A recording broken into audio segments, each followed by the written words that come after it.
Okay, to start with, everything has to be sanded and clean, absolutely clean. This has all been sanded down. It has to be absolutely spotless. You can't have any grease. This is the flux I'm using. It's by Harris. It's a liquid. It's called Stay Clean. And I've got a little jar here that I put it in. And I make my own Q-tips. This is just a piece of bamboo with some cotton wrapped around it. It's easy to make Q-tips. The new ones, they just don't work for crap. So anyway, this pipe has been tacked on. There's a little piece of solder there that I've already tacked it on. Now I'm going to coat the outside of the pipe. Damn, I don't even have my torch on. This is like take 3 of this thing, and every time I do it, something screws up. Anyway, this will show you how to make a neutral flame.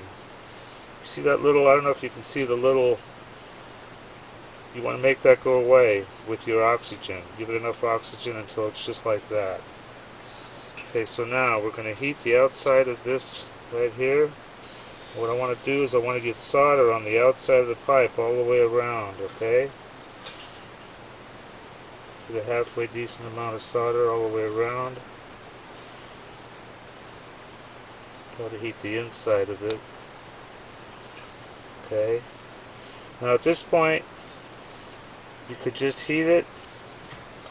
Go around and heat it and make it flow, because what you want to do, it's flowed onto the pipe already, but what you want to do now is you want to flow it to the stainless steel below. So I just hit it with some more flux, and I'm just going to work my way around. And what you want to do is you want to see it flow onto the sheet below. You'll see it flow. It's got to get hot enough to flow, okay, to make a good joint.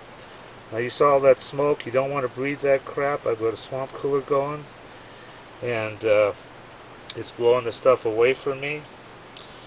And I want to go outside. That stuff has zinc chloride, all sorts of nasties in there. You do not want to breathe that stuff, okay? So now that's done, I'm going to clean it up a little bit, show you the finished joint. And see, that's a nice joint there. I'm almost done with this thing. This is a heat exchanger. If you want to go to wizardscave.com and look at the aquarium project, I'm going to be replacing my heat exchanger pretty soon. Anyway, it's quite interesting. Alright, I'll see you guys later.